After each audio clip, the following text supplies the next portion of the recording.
Assalamualaikum Bapak Kiai. Kula butuh saran, kula butuh bimbingan menawi kula ajeng olwat mendekatkan diri kepada Allah Ta'ala, pengertian diri kepada Allah Ta'ala. Carane pripun Pak Yai? Nyuwun diparingi saran lan pengertian ilmu nih Pak Kiai. Waalaikumsalam warahmatullahi wabarakatuh. Cara kita khalwat atau cara kita berzuhud atau cara mendekatkan diri kepada Allah haruslah perang dahulu. Haruslah memerangi setan-setan yang terkutuk. Siapa setan yang terkutuk itu? Setan yang terkutuk tak lain dan tak bukan adalah diri kita sendiri yang selama ini mentuhani diri kita sendiri. Selama ini kita tak bertuhankan Allah. Bagaimana mungkin kita bisa berkhalwat atau berzuhud atau mendekatkan diri kepada Allah sementara setan yang terkutuk ini masih nyata, masih wujud, masih hidup, sementara Allahnya tidak wujud, Allahnya tidak hidup, Allahnya tidak kuasa di hati kita. Maksudnya berzuhud, maksudnya berkholwat itu adalah menetapkan Allahnya di hati daripada menetapkan setan yang terkutuk di hati. Siapakah setan yang terkutuk di hati itu? Tak lain dan tak bukan diri kita sendiri, nama kita sendiri yang selama ini kita tidak menyadari berposisi sebagai Allah di dalamnya. Mestinya singgah sana kerajaan hati ini diduduki oleh Allah, kok malah diri manusia kita yang menjadi raja di dalamnya. Mestinya kita menjadi khalifah, menjadi wakil-wakil Allah. Loh kok malah kita menjadi ketua di dalamnya. Sedangkan Allah kita buang, sedangkan Allah kita tiadakan, sedangkan Allah kita gaibkan di hati kita selama ini. Mari itu kita sadari dulu sebelum kita bertakarrub, sebelum kita berzuhud, sebelum kita berkhalwat kepada Allah, maka kenali dulu diri manusia kita sendiri dahulu. Berposisi apa selama ini diri manusia kita di hati kita? Berposisi menjadi Tuhan bukan? Berposisi menjadi Allah bukan? Bagaimana mungkin kita bisa mengabdi kepada Allah sementara selama ini yang jadi Allah adalah kita sendiri? Maka syarat-syarat untuk berkhalwat, syarat-syarat untuk berzuhud adalah dengan zikir rasa. Zikir itu ada 4 tahapan. 1 zikir jahar, 2 zikir siri, yang ketiga zikir sirrul asrar, yakni zikir rasa. Zikir rasa untuk menuju zikir yang keempat, fana'ul zikri, untuk memfanakan zikir manusianya. Karena sesungguhnya manusia itu tidak bisa berzikir. Sesungguhnya manusia itu tidak bisa beraf'al. Sesungguhnya manusia itu tidak bisa hidup. Sesungguhnya manusia itu tidak bisa berkuasa kecuali Allah. Inilah yang dimaksud fana'ul zikri. Jika sudah sampai kepada hakikat dan makrifat, tentu manusianya sudah tak berlaku lagi. Tentu manusianya sudah tak ada lagi. Yang ada, yang wujud, yang hidup, yang kuasa hanyalah Allah di hati ini. Jadi manusia sudah tidak bisa bersyariat lagi. Manusia sudah meninggalkan syariat-syariat kemanusiaannya. Bagaimana mungkin manusia bisa bersyariat sementara manusianya sudah tidak ada bila sudah sampai duduk di dalam hakikat dan ma'rifat. Karena yang ada hanya Allah sendiri. Jadi jalan untuk bertakarub atau khalwat atau zuhud kepada Allah, maka heningkanlah cipta-cipta diri manusiamu. Heningkanlah wujud diri manusiamu di hatimu. Heningkanlah wujud hidup manusiamu di hatimu. Heningkanlah wujud kuasa dirimu di hatimu. Heningkanlah wujud daya upaya dan ikhtiarmu di hatimu. Jadi persembahkan lagi bahwa yang wujud hanya Allah, bahwa yang hidup hanya Allah, bahwa yang kuasa hanya Allah, bahwa yang punya daya upaya serta ikhtiar yang bersyariat di badan ini hanyalah syariatullah. Maka manusianya sudah menjadi khalifatullah, maka manusianya hanya sebagai Abdullah, yang mana Abdullah itu selalu trimo ing pandumi Gusti, trimo menerima apa adanya yang ditakdirkan oleh Tuhannya. Jadi di hati hambanya sudah tak ada pilihan-pilihan lagi kecuali yang sudah dipilihkan oleh Tuhannya. Jadi untuk bekal belajar zuhud atau khalwat atau takarub kepada Allah, dengan diam duduk diam mengheningkan cipta-cipta diri manusia kita, rasakan yang duduk ini badan ataukah hidup, yang berkhalwat ini badan ataukah hidup, yang berzuhud ini badan ataukah hidup, yang mengingat ini badan ataukah hidup. Semuanya tak lain dan tak bukan di alam semesta ini yang ada hanyalah Allah. Araftu Rabbi birabbi, aku mengenal Tuhanku dengan Tuhanku. Akhir kalam. Assalamualaikum warahmatullahi wabarakatuh.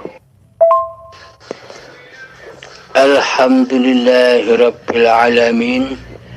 Cara berzikir kepada Allah, cara mengingat kepada Allah adalah tidak berzikir dan tidak mengingat diri manusia kita lagi yang berzikir.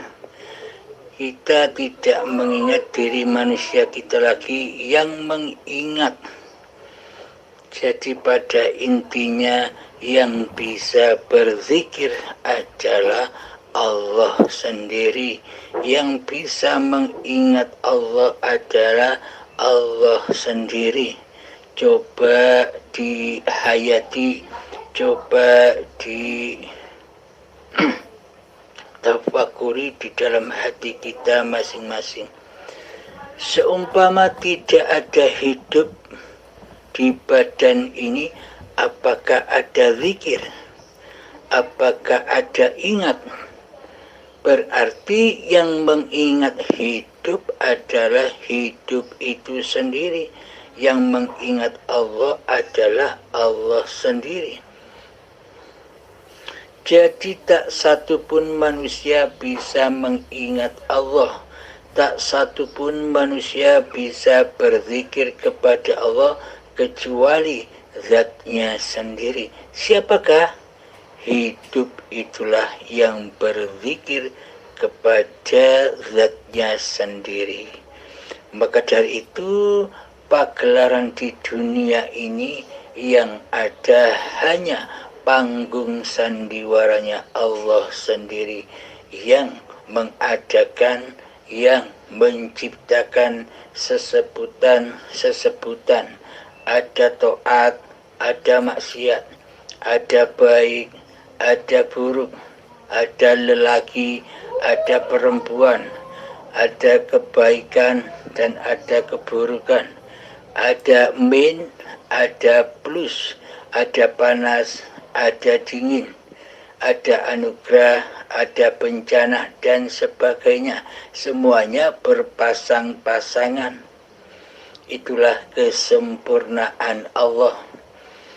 Coba bila Allah itu hanya cinta kepada yang baik-baik saja, mestinya Allah menciptakan malaikat saja. Allah tidak akan menciptakan setan.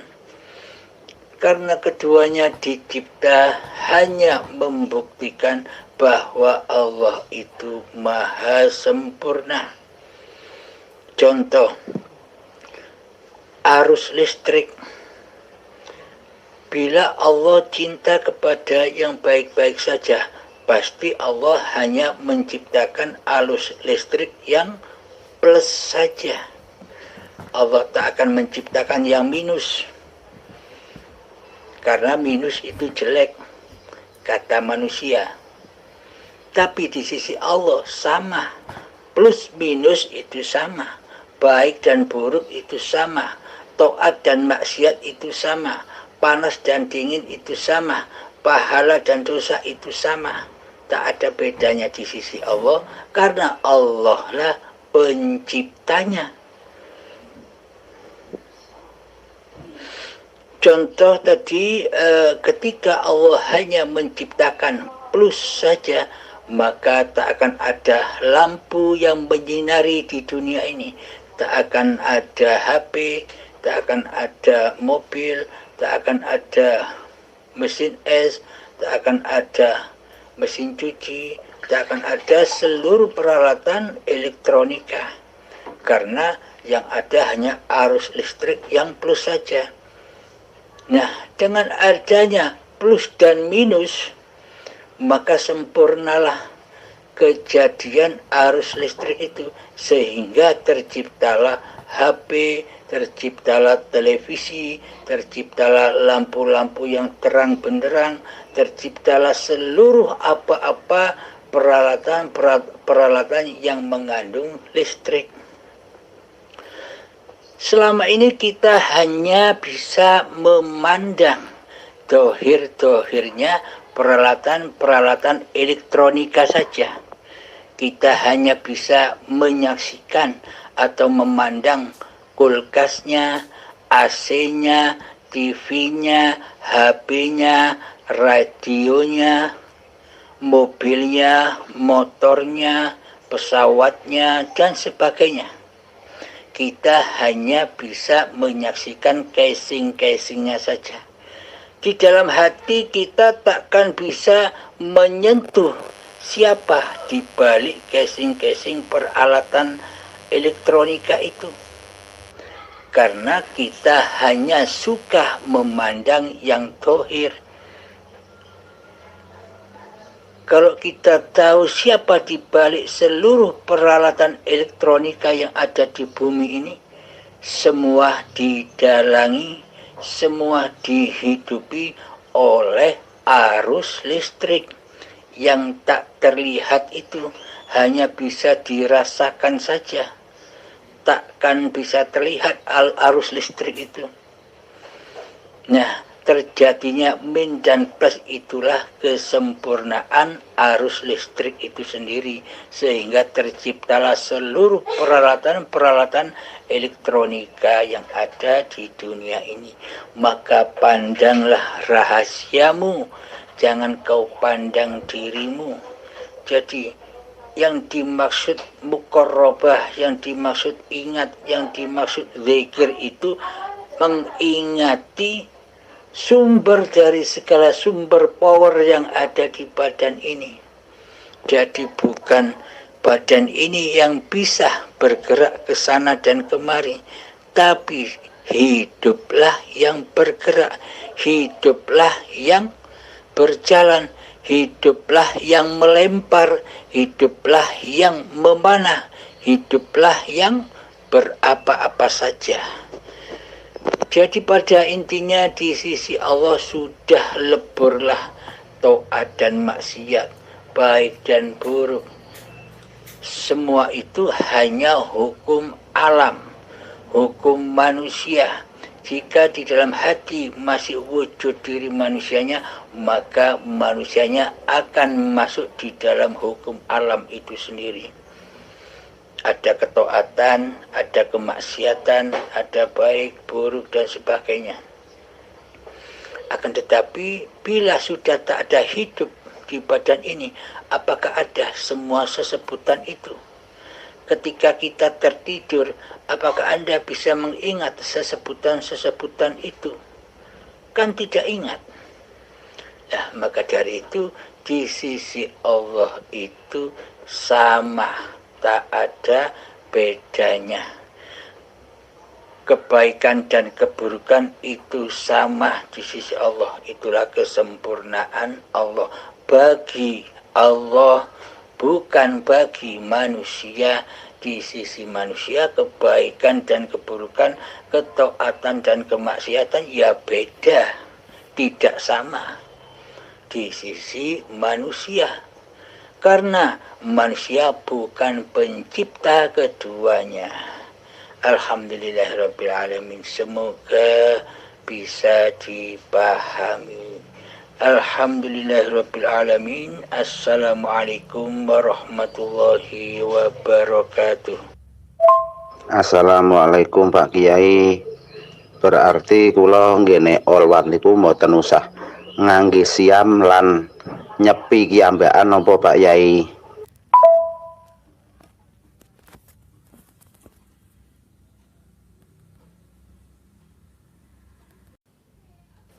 Menengi ati marang Gustimu.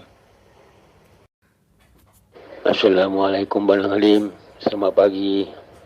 Saya doakan mudah-mudahan Bang Halim sentiasa dalam kesehatan bersama dengan keluarganya. Tolong minta izin ya Bang Halim untuk ijazahkan saya supaya saya dapat mengamalkan amalan ini. Terima kasih. Silakan, tapi jangan Anda yang mengamalkannya. Maksudnya apa, Bang? Assalamualaikum warahmatullahi wabarakatuh. Bismillahirrahmanirrahim.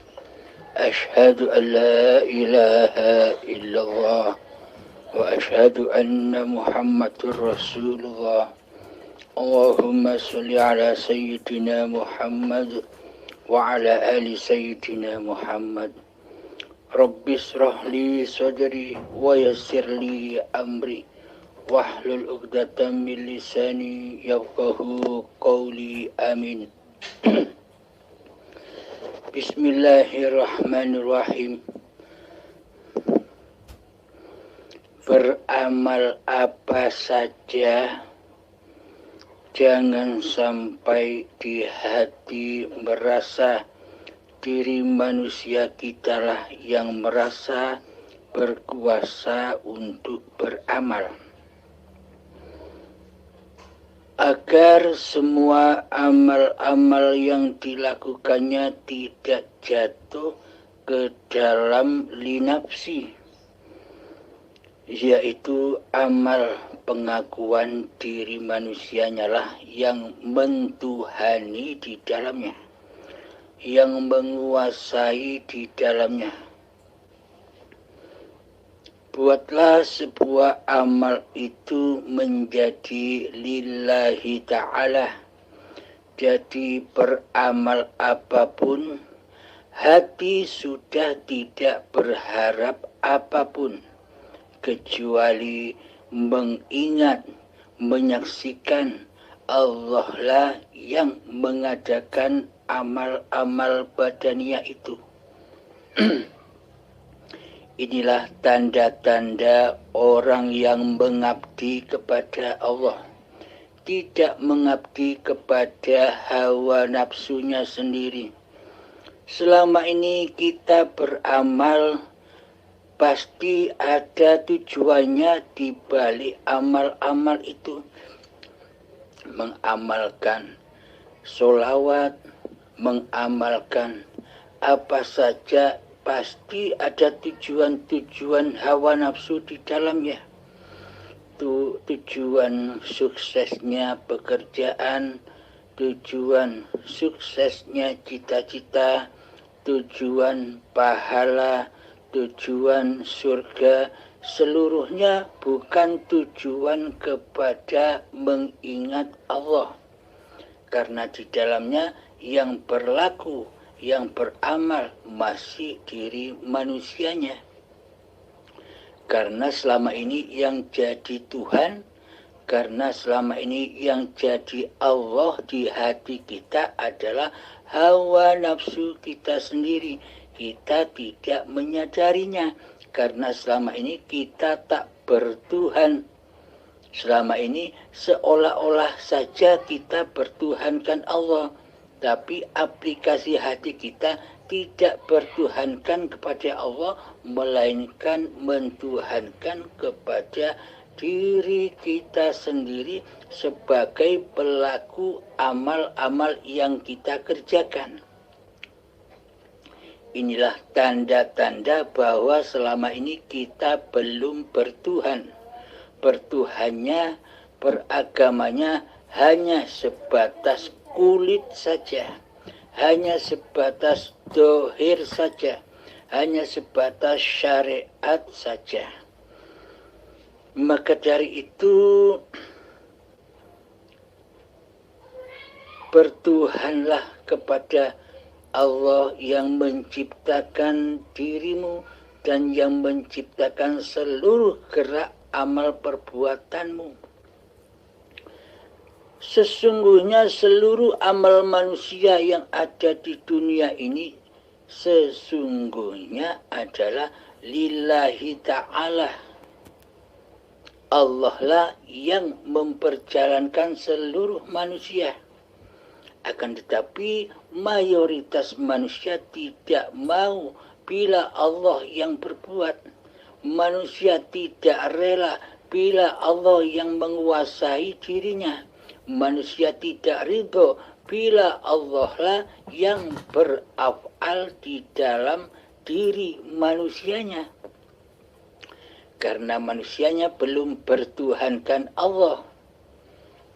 Maka dari itu, kenalilah Allah dengan seluruh sifat-sifatnya agar kita bisa bertuhan kepada Allah.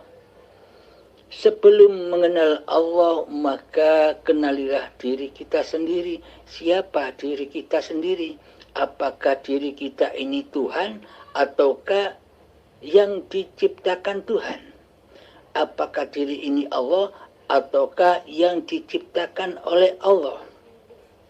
Selama ini proses posisi diri kita selama ini bagaikan Allah, bagaikan Tuhan yang mengkuasai apa-apa yang dilakukannya. Sedangkan Allah sebagai Tuhan tiada wujudnya di hati kita. Sedangkan Allah sebagai Tuhan tiada wujud hidupnya di hati kita. Sedangkan Allah sebagai Tuhan tidak ada wujud kuasanya di hati kita. Berarti selama ini kita tidak bertuhan. Nyatanya Allah tiada. Nyatanya Allah gaib. Apakah demikian yang disebut bertuhan? Inilah kenyataan diri kita selama ini yang seolah-olah bertuhan, yang seolah-olah sudah beragama secara badaniah, secara manusia. Akan tetapi secara Tuhan, secara Allah di dalam hati kita masihlah ateis, tak bertuhan. Karena yang ada, karena yang wujud, karena yang hidup di hati kita masihlah diri manusia kita sendiri daripada Allah. Bila dinyatakan bertuhan, bila dinyatakan beragama, mestinya yang ada di hati ini hanyalah Allah. yang mentuhani seluruh af'al-af'alnya manusia. Inilah yang disebut khalifatullah sesuai dengan perannya, peran khalifatullah, yakni pengganti-pengganti Allah, wakil-wakil Allah. Jangan jadi raja di dalamnya. Selama ini kan yang jadi raja kita. Seolah-olah kita merajai, mentuhani di dalam hati kita ini atas apa segala tindak laku diri kita sendiri selama ini. Selama ini kita terputus dari hablum minallah, terputus dari kekuasaan Allah, terputus dari hayatullah.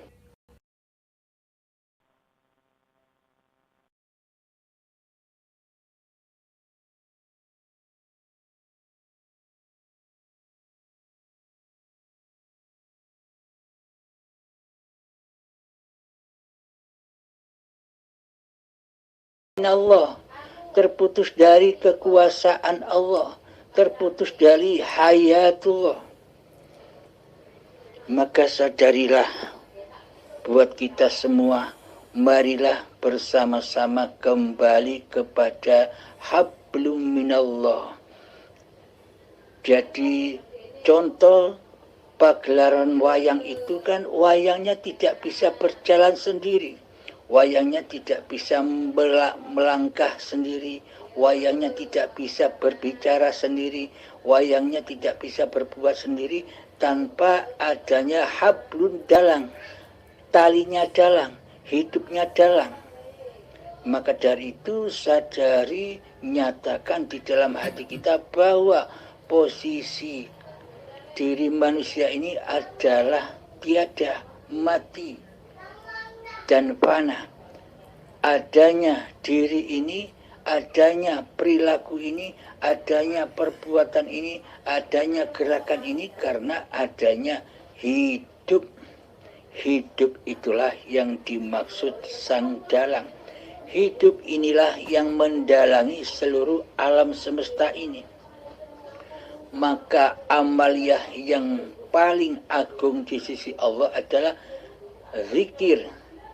Afdalul zikri fa'alam annahu la ilaha illallah. Tiada Tuhan selain Allah. Yakni di hati kita tiada yang lain selain Allah. Bila di dalam hati ini yang ada hanya diri manusia kita, berarti selama ini kita yang jadi Tuhan. Tidak terasa, tidak kita sadari.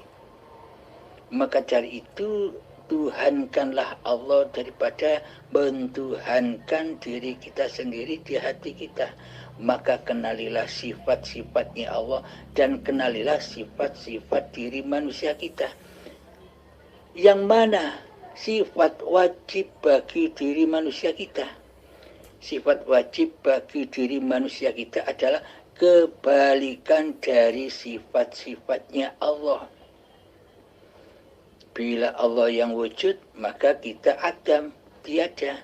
Bila Allah yang hidup, maka diri kita mati. Tak bakal bisa ada penguasa, dua penguasa di hati ini. Pasti salah satu. Bila yang jadi Tuhan dirimu, diri kita, pasti Allahnya gaib. Bila yang jadi Tuhan Allah, maka diri manusianya yang gaib. Jadi itulah yang dimaksud menyembah dan mengabdi. Apapun yang kau amalkan, jatuhkanlah hati ke dalam lillahi ta'ala. Akhir kalam, assalamualaikum warahmatullahi wabarakatuh. Waalaikumsalam warahmatullahi wabarakatuh. Masya Allah, Bang Halim, semua jelas sekali. Insya Allah akan saya amalkan. Saya mengucapkan banyak-banyak ribuan terima kasih dengan Bang Halim ya. Assalamualaikum warahmatullahi wabarakatuh. Waalaikumsalam warahmatullahi wabarakatuh. Assalamualaikum. Saya mau bertanya Kang Mas, saya Mustaqim dari Ponorogo. Posisi di Malaysia, Kang. Pertanyaan nomor 1. Jadi, apa kita harus selalu menetapkan keakuannya hidup atau Allah itu, Kang, dan menghilangkan keakuannya hamba atau manusia, begitukah, Kang? Dan pertanyaan nomor 2, kalau sudah belajar ilmu ketuhanan terus tidak melakukan sholat secara syariat, itu apa salah, Kang? Kalau ada salah, minta maaf, Kang, yang sebesar-besarnya. Akhirul kalam. Assalamualaikum warahmatullahi wabarakatuh.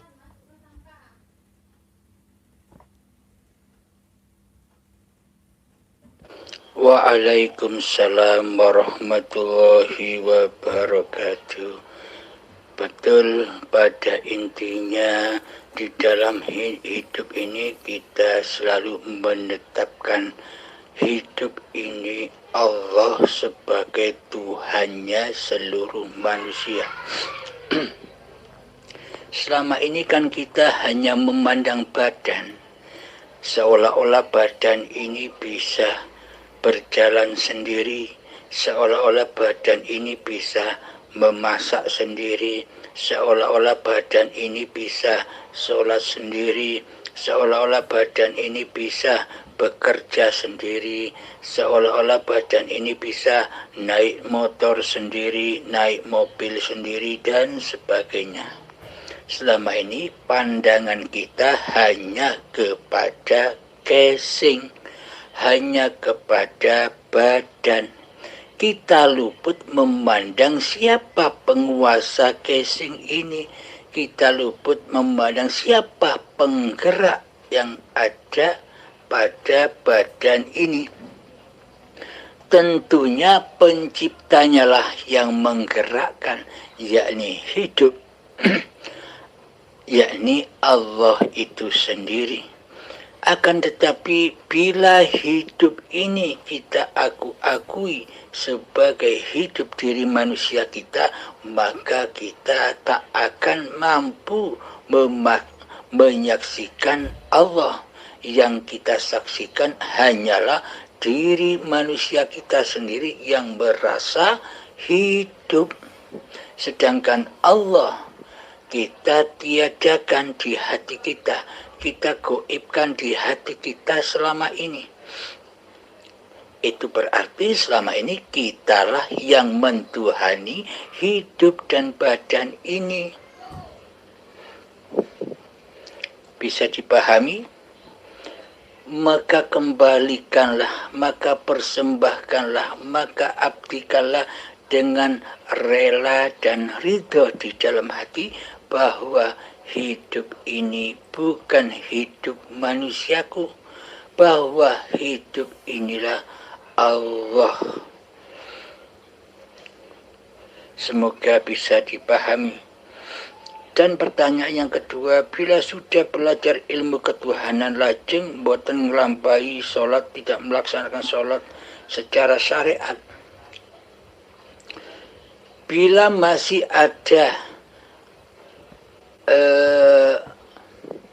perasaan di dalam diri Anda mengatur-atur babakan sholat syariat atau tidak sholat secara syariat, itu berarti Anda belum rela dan ridho kembali kepada Allah. Itu tandanya Anda masih merekayasa syariat manusia Anda. Jadi belajar hakikat dan makrifat hanyalah untuk pelindung bagi kemalasan Anda sendiri untuk melaksanakan sholat syariat, untuk menutupi kemalasan. Jadi intinya demikian. Bila sudah bermakrifat kepada Allah, berarti diri Anda kan sudah tidak ada. Diri manusia kita kan sudah tidak ada. Yang ada hanya Allah. Maka biarlah Allah dengan syariatullah diperjalankan kepada syariat apapun yang diperjalankan Allah, manusianya sudah tidak ikut mengatur-atur lagi.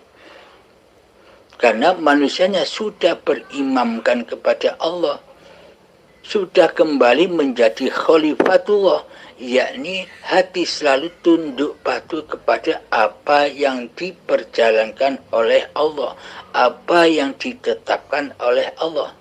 Jadi hati tidak bisa merekayasa apa-apa yang disyariatkan oleh badan-badannya.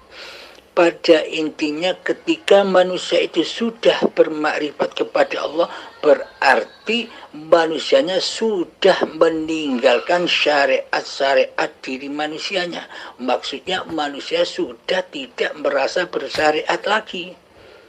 Karena bagaimana mungkin manusia bisa bersyariat sedangkan dirinya sudah tidak ada. Maka itu yang terjadi di dalamnya setelah hamba ma'rifatullah. Maksudnya ma'rifatullah, hamba yang bermakrifat itu hamba yang menyadari ketiadaannya, yakni makrifat kepada diri manusianya, sehingga nyata.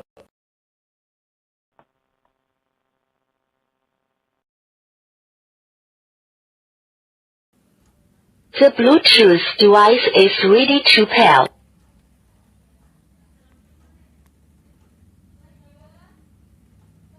The Bluetooth device is connected successfully.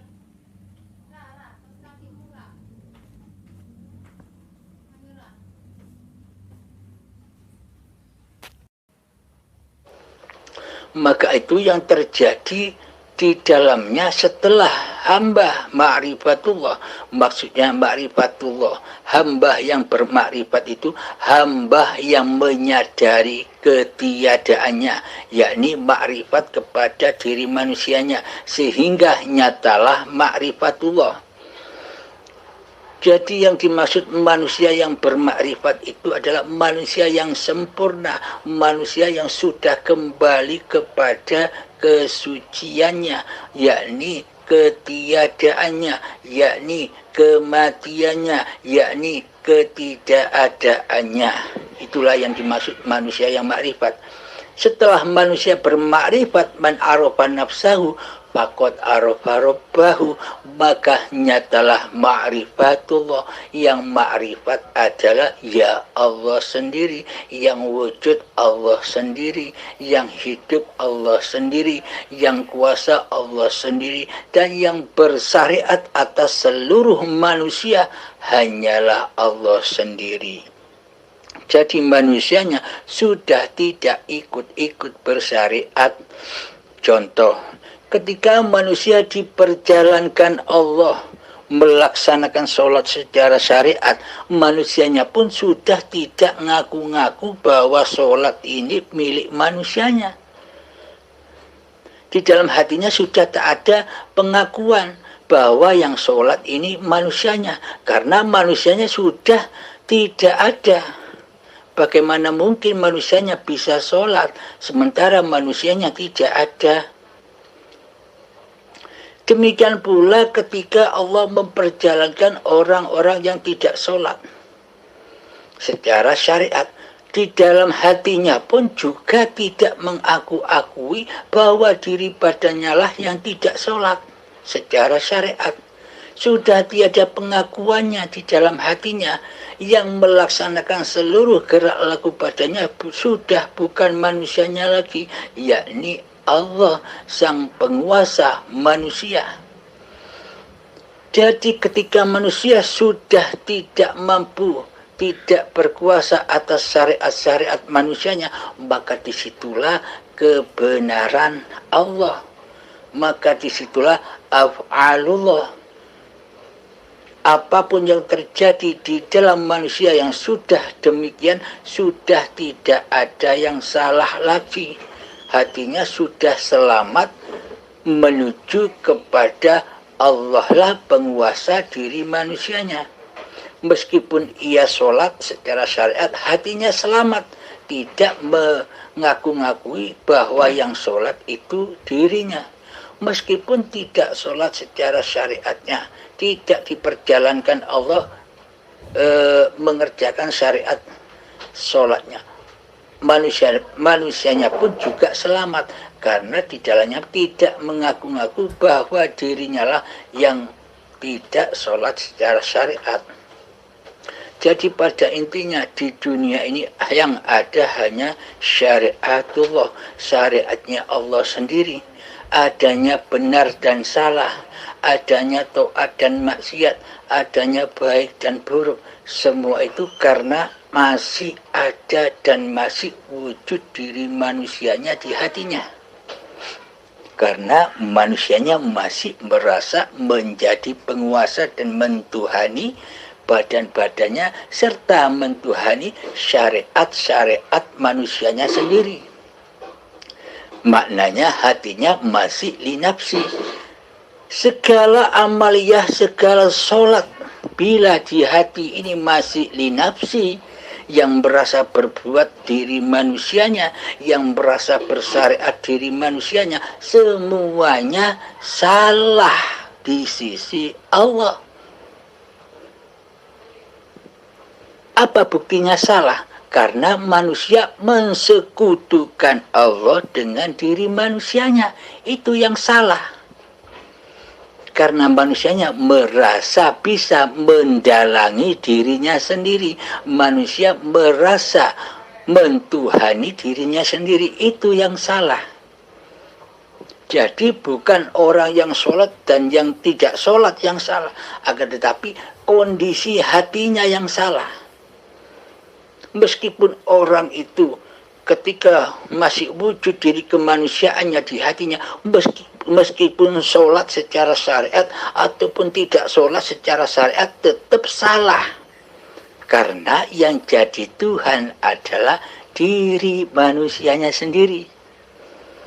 Alhamdulillahirrabbilalamin, semoga bisa dipahami. Renungkanlah, tafakurilah di dalam hati kita masing-masing. Bila masih bingung, tafakur di dalamnya, minta petunjuk kepada Allah, minta pertolongan kepada Allah, yakni dengan cara menyatakan di dalam hati kita bahwa hidup ini adalah hidupnya Allah. Allah pasti membimbing kita semua. Akhirul kalam, assalamualaikum warahmatullahi wabarakatuh. Waalaikumsalam warahmatullahi wabarakatuh. Nggih, suwun Kang Mas keteranganipun, kula pahamane alon-alon. Assalamualaikum warahmatullahi wabarakatuh.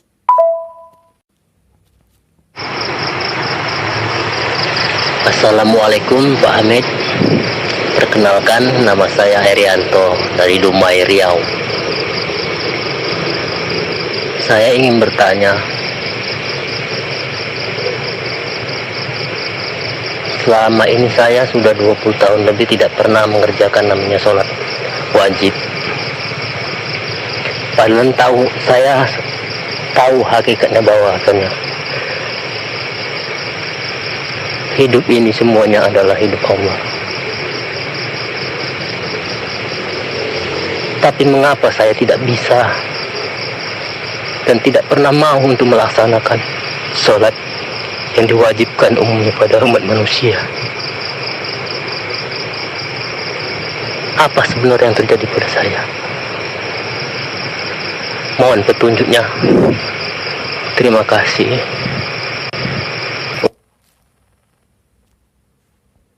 Waalaikumsalam warahmatullahi wabarakatuh. Anda selama 20 tahun mengalami kegundahan yang hebat karena Anda tidak melaksanakan sholat secara syariat. Maka dari itu, setelah Anda memahami babakan hakikat dan makrifat, coba dites kepahaman Anda, laksanakan sholat 5 waktu, dan di dalamnya jangan Anda yang merasa sholat.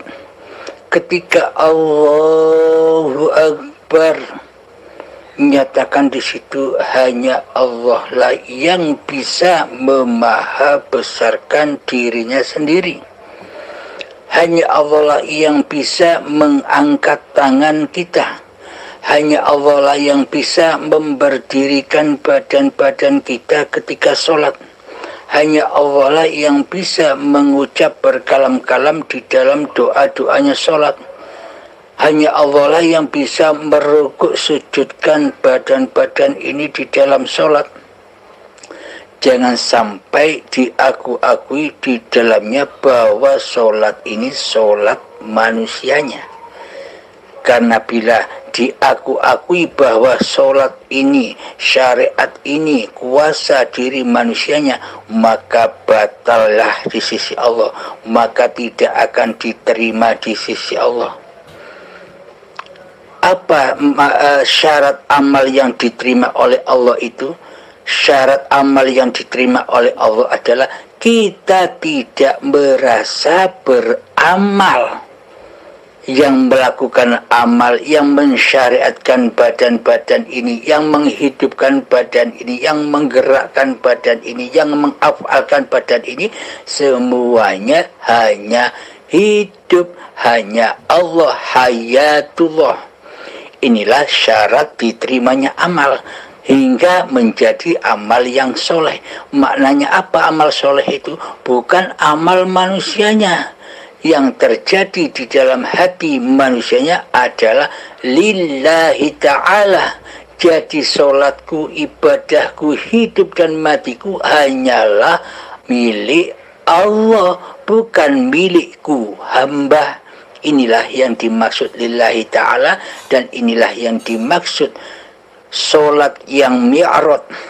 As-salatu mi'rajul mu'minin.